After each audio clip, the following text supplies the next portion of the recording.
இன்றைக்கு தலைமை கழகத்திற்கு வந்திருக்கும் அனைத்து பத்திரிகை நண்பர்களுக்கும் கேப்டன் சார்பாகவும் தேசிய முற்போக்கு திராவிட கழகத்தின் சார்பாகவும் எங்களுடைய காலை வணக்கங்களை தெரிவிச்சுக்கிறோம். உங்கள் அனைவருக்கும் இனிய புத்தாண்டு நல்வாழ்த்துக்களை தேசிய முற்போக்கு திராவிட கழகத்தின் சார்பாக தெரிவித்துக் கொள்வதில் மகிழ்ச்சி அடைகிறோம். இப்போ நீங்கள் கேட்ட கேள்வி, இதில் இருக்கிற ஒப்பீனியன் போல் இன்றைக்கி நாங்கள் ஜனநாயக கடமையாற்றி இருக்கிறோம். எங்களுடைய மாவட்ட கழக செயலாளர்களுடைய கருத்து, அந்த மாவட்டத்தின் கருத்து, அவங்க எல்லாரும் ஒன்றியம், நகரம், பேரூர், கிளைகள் வரைக்கும் கலந்தாலோசனை செய்து மாவட்டத்தினுடைய அந்த பிரதிநிதிகளாக எங்கள் மாவட்ட கழக செயலாளர்கள் இன்றைக்கி வாக்களிச்சிருக்காங்க. அதை நாங்கள் ஓப்பன் பண்ணி பார்ப்போம், யார் யார் எந்த கூட்டணி விரும்பி இருக்காங்க என்பதை. உறுதியாக எங்கள் கழக நிர்வாகிகள், தொண்டர்கள் விரும்பும் கூட்டணியை தான் தேமுதிக அமைக்கும். அதில் எந்த மாற்று கருத்தும் கிடையாது. அதனால் நிச்சயமாக நல்ல கூட்டணி அமையும். நிச்சயம் மாபெரும் ஒரு வெற்றியை பெறுவோம் என்பதையும் இந்த நேரத்தில் சொல்லுவோம். அதான் ஜனவரி 9 மாநாடு உங்கள் எல்லாருக்கும் தெரியும். நாங்கள் 3 மணிக்கு நம்மளுடைய மாநாடு தொடங்கிடும். முதல்ல கழகத்தினுடைய கொடி அங்கே ஏற்றுகிறோம். அதை முடித்து கலை நிகழ்ச்சிகள் இருக்குது, லைனாக நிறைய கலை நிகழ்ச்சிகள் இருக்குது. அது முடிஞ்சு உங்கள் எல்லாருக்கும் தெரியும் ஸ்பீச் இருக்குது.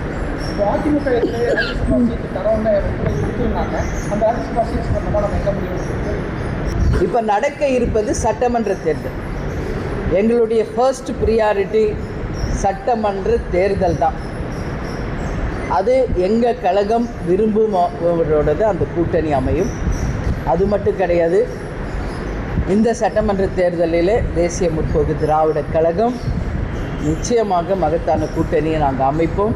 ராஜ்யசபா சீட் என்பது ஆல்ரெடி பேசப்பட்டது, ஆல்ரெடி சொல்லப்பட்டது. அது ஒரு புறம் இருக்கட்டும். இப்போ நடக்கப் போவது சட்டமன்ற தேர்தல். ஸோ எங்களுடைய முழு கவனம் சட்டமன்ற தேர்தலை நோக்கி தான் இருக்கும். ஓய்வூதியம் அரசு அறிவிச்சிருக்காங்க. ஆனால் அது ஜூலை மாதத்துக்கு முன்பு தான் இந்த அறிவிப்பை இன்னொன்று ஊழியர்களோட சம்பளத்திலே 10% பிடிச்சி அதை வழங்குவோம் அப்படின்னு சொல்லியிருக்காங்க. இதில் யார் பயனடைகிறாங்களோ அவங்கக்கிட்ட தான் நம்ம இந்த கருத்து கேட்கணும்.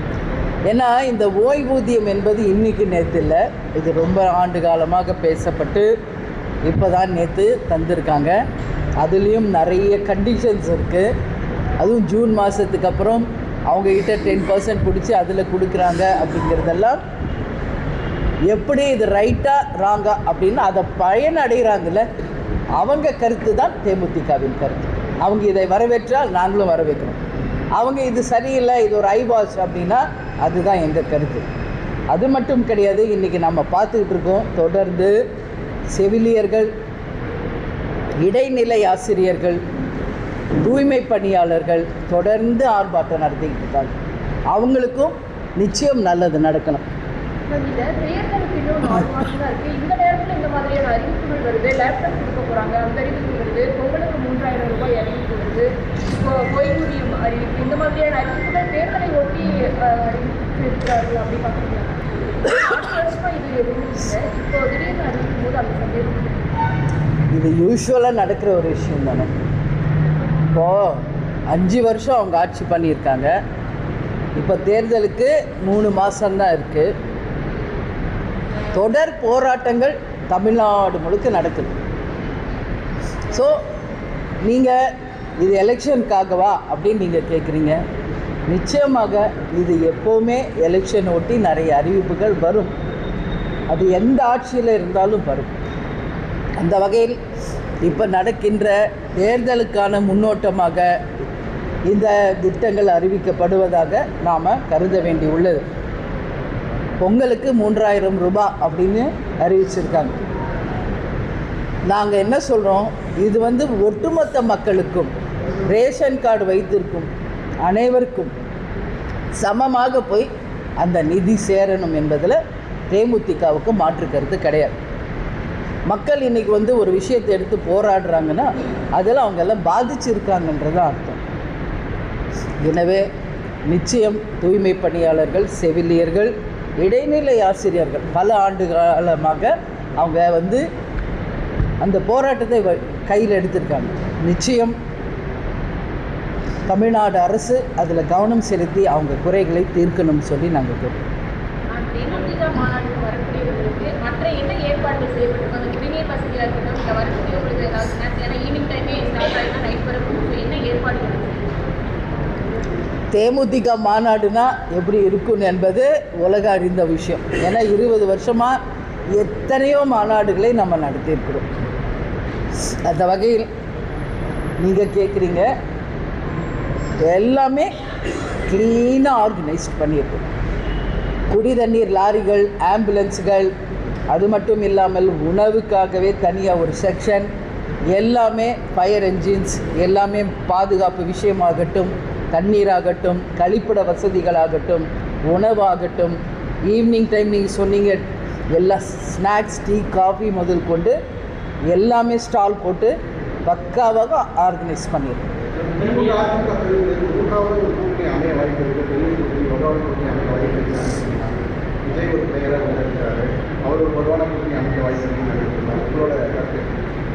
இல்லை, ஆல்ரெடி எக்ஸிஸ்டிங் இங்கே 4 பேர் இருக்காங்க. திமுக கூட்டணி, அதிமுக கூட்டணி, டிவிகே, இன்னொரு சைட் சீமான். ஸோ இதை தாண்டி இன்னொரு கூட்டணி வருமா அப்படின்றது தெரியாது. நிச்சயமாக எங்கள் கழக நிர்வாகிகள், தொண்டர்கள் யாருடன் நம்ம கூட்டணி அமைக்க வேண்டும் என்பதை தெளிவாக சிந்தித்து அவங்களுடைய ஒப்பீனியன் போல் இங்கே கொடுத்துட்டாங்க ஆல்ரெடி. ஸோ அதை நாங்கள் இன்றைக்கி பிரித்து பார்ப்பேன். அதில் என்ன கருத்துகள் இருக்கிறதோ அதை மாநாட்டில் நான் அறிவிப்பேன்.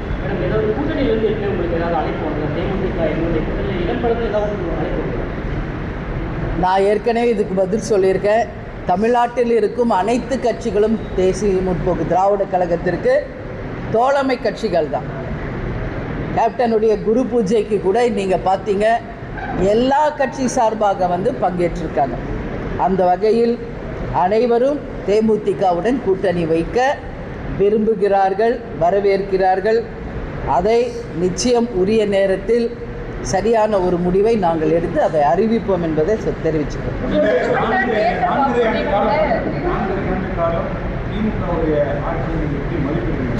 இல்லை, இது ஏற்கனவே நான் நிறைய இடத்துல சொல்லியிருக்கேனே. அவங்க கொடுத்த வாக்குறுதிகளில் 50% நிறைவேற்றியிருக்காங்க, இன்னும் 50% பேலன்ஸ் இருக்குது என்பதை பல ப்ரெஸ் மீட்டில் நான் சொல்லியிருக்கேன்.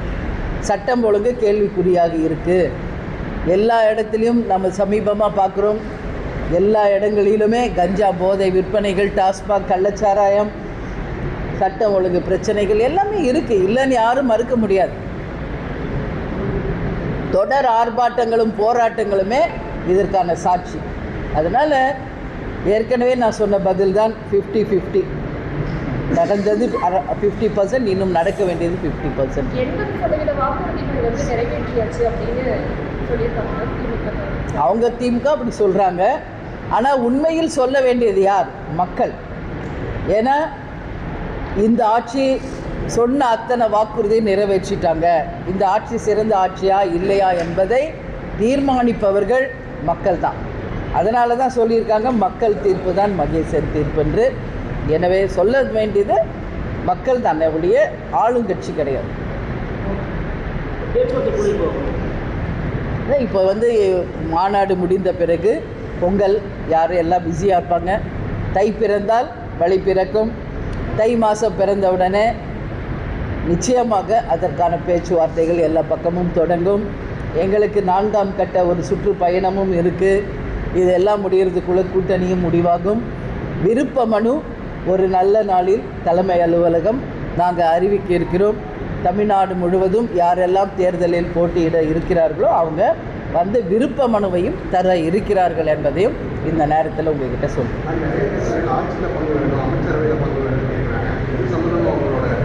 நான் தான் அது அதிகமாக சொல்லியிருக்கேன். நிச்சயமாக 2026 தேர்தல் ஒரு மாறுபட்ட ஒரு தேர்தலாக இருக்கும் என்று பல இடங்களில் நான் சொல்லியிருக்கேன். அனைவரும் மக்கள் இதுவரைக்கும் விரும்பிய ஒரு அணி நிச்சயம் வெற்றி பெறும். அது எல்லாருக்குமே இந்த முறை மந்திரி சபையிலும் அங்கம் வகிக்க நிறைய வாய்ப்பு இருக்குது. அதாவது ஆட்சியில் பங்கு என்ற குரல் ஓங்கி ஒலிக்கிறது. அதுக்கு சாத்தியமும் நிறைய இருக்கிறது என்பதுதான் எங்கள் கருத்து. திமுக ஆட்சியை அகற்ற மொத்த தளத்தில் கூடிய அனைத்து கட்சிகளும் ஓரணியில் இணைய வேண்டும் என்று எடப்பாடி பழனிசாமி அழைப்பு கொடுத்திருக்கிறாரு. அவருடைய அழைப்பு ஏற்கிறீர்களா? அவங்க சொல்கிறாரு, அண்ணன் எடப்பாடியார் சொல்லியிருக்காரு. ஏன்னா இன்றைக்கி திமுக ஆளும் கட்சி, அவங்க எதிர்கட்சியில் இருக்காங்க. எதிர்கட்சியில் இருப்பவர்கள் எப்போவுமே அப்படி தான் சொல்லுவாங்க. எனவே அவருடைய கருத்து அது, அண்ணன் எடப்பாடியாருடைய கருத்து.